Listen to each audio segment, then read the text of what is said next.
Top 20 supercars. Which are the best supercars ever? You know what? I'm going to tell you, and I'm going to tell you right now. Right, so in the best tradition of countdowns, let's do this in a reverse order. So let's start with number 20. So at number 20, I'm going to say the Ferrari 488 Spider, and specifically the Spider. Why? Because amongst the last Ferraris that I tested were the 488 Spider, 812 Superfast, and GTC4 Lusso. I actually got an occasion to have the 488 twice. Once I had it for a few days to do a full review on, and the other time I just grabbed it off somebody and blasted up double Jace in the car, and it was absolutely awesome. To me, it still looks like a Ferrari should look. You know, it's got that mid-engine look about it. It's got that sort of slight compact feature. It feels like a Ferrari. Okay, maybe it doesn't sound like a Ferrari anymore, but other than that, it's just fantastic. At number 19, I'm gonna go with the Maserati MC12, and that was the Maserati companion to the Ferrari Enzo, wasn't it? The Enzo was pretty brutal looking, you know, blocky a little bit, and certainly had presence. But the MC12, although to be fair, it looked more like, you know, a Le Mans race car than it did a road car, but it just looks stupendous. It just looks so sexy. Probably the sexiest hypercar of all. Ford GT40. Which Ford GT40, I hear you asking? You know what, I think I'm gonna have to lump them all into the same category. The classic, because it's legendary, you know, and its exploits are legendary. The reborn or rebooted edition, because it was just fantastic, wasn't it? It was magnificent. And the latest one, because it just looks like nothing else, you know, it looks absolutely extraordinary with that incredible architecture and design, especially at the back. It's just absolutely stunning. The Jaguar XJ220. Why? Because again, it was a legend in its own lifetime, never mind now. I mean, one of the most beautiful looking supercars ever. Came out with this, you know, it's huge. It was actually not even as huge as it was originally meant to be. It was maybe not as fast as it was originally meant to be, but none of that mattered because it was just an extraordinary thing. And also the history behind it, the culmination of efforts that went into giving that car life. I think just, you know, that has to have a place in the list of top 20 greatest supercars ever. BMW M1 1978, that thing came out, and it just looked fantastic. And of course, you know, German engineering, German integrity in terms of drivetrain and all the rest of it, but Italian design. I mean, it was just beautiful, wasn't it? Stunning car. I've always loved wedge-shaped supercars. I'm going to get into that a bit more later on in this list, as you'll know, as you'll see. And so definitely that was always one of my favorites. I used to have a little dinky model of it as well, and that's got to be on the list. So making it on to the top 15, in 15th place in fact, is the Bugatti Veyron. This is not a supercar that I am in any way, shape or form in love with, let's be absolutely honest. It's one of those cars that really impresses you by its awesomeness. I have driven one. It was magnificent. It was stupendously fast, too fast to even look down at the instrument panel to see how quick I was actually going, but I know I was going pretty quickly. But it's not a car that emotionally spoke to me on any level. It just intellectually really wowed me. So, but it's got to be on the list because, you know, it's an epochal moment in the history of supercars.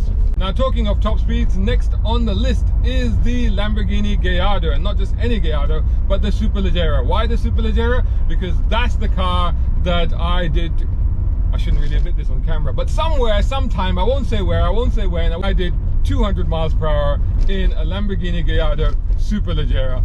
That was the only time I did it, and that was probably going to be the last time I ever did it. That car also, I think, it just looked fantastic. It was a real turnaround for Lamborghini in terms of, you know, saving the company as far as supercars went. It was their best-selling supercar ever in its time, and it's just, I think it still looks fantastic to me.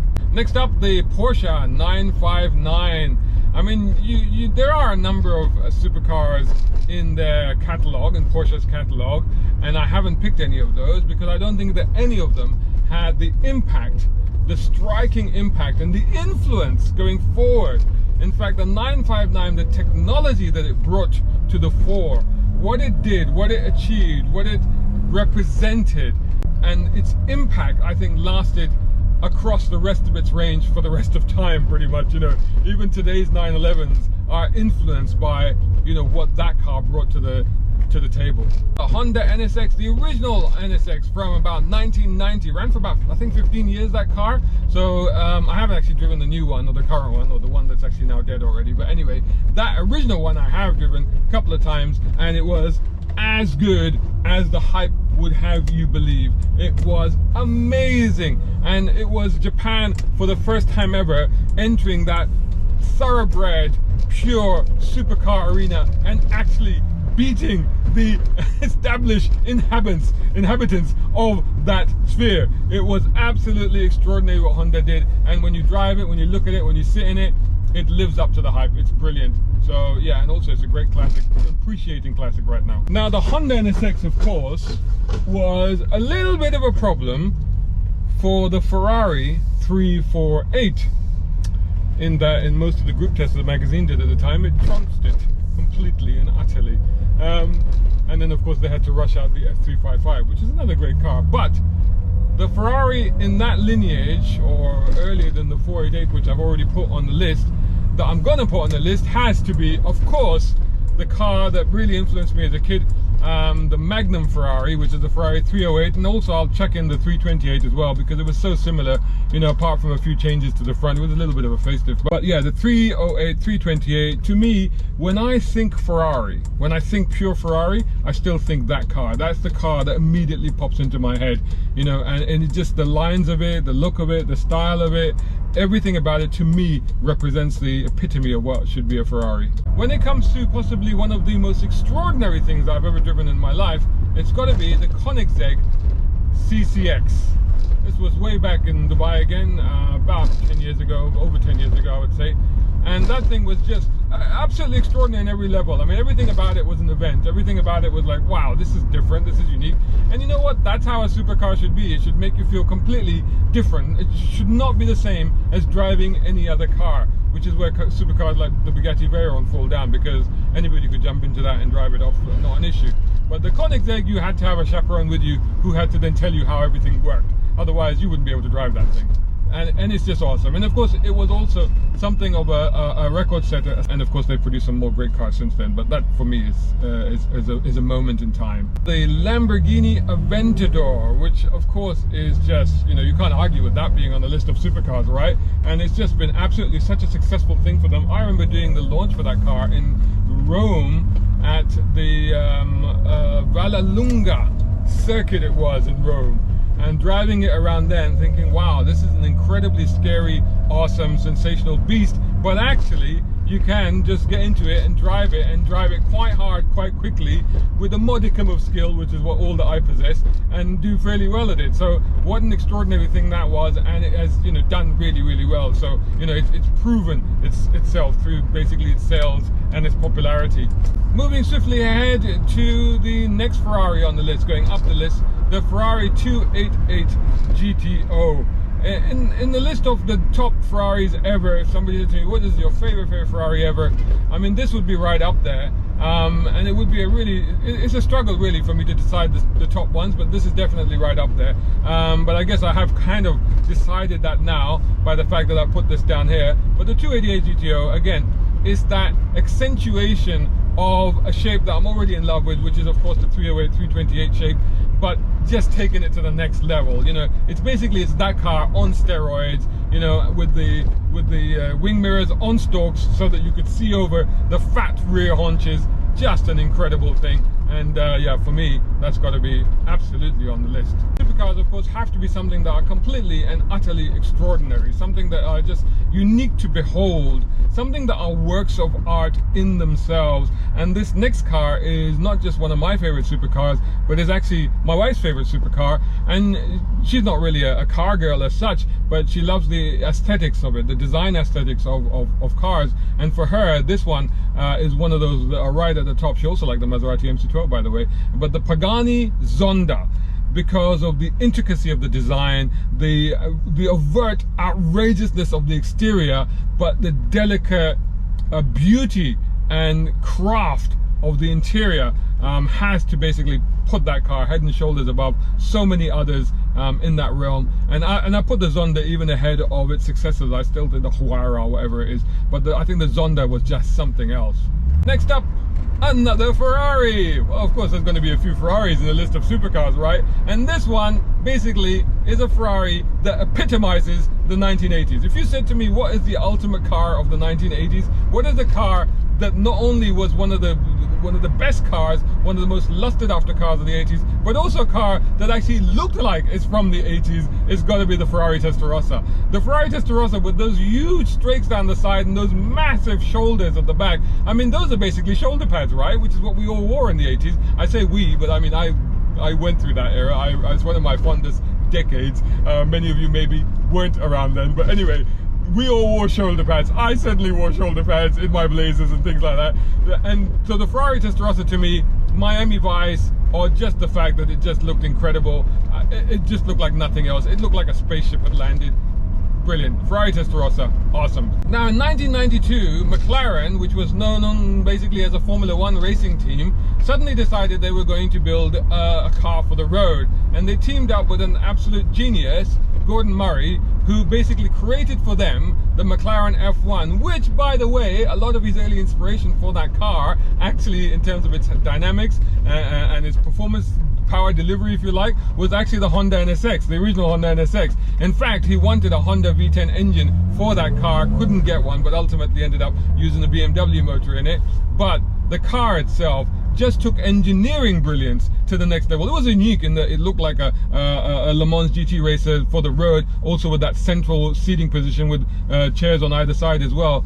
But just from the fact that the gold covered lined engine bay, you know, because I mean, it's just everything was like, there was no compromise with that car. And I think that was the thing about it. There was no compromise, and it just set a standard. It basically did in its era what the Bugatti Veyron did in a later era, if you like. It just set a completely new standard, but also it was a pretty beautiful thing as well. And in number 4, we have a car which the model, the Borrego model for this car, I remember when I was younger with some friends going down to Hamleys in central London on Regent Street, because we'd been there previously and they told us when the models were going to be arriving. So we were there early in the morning with our, I think it was only like £10 or £15 at the time to buy one of these things.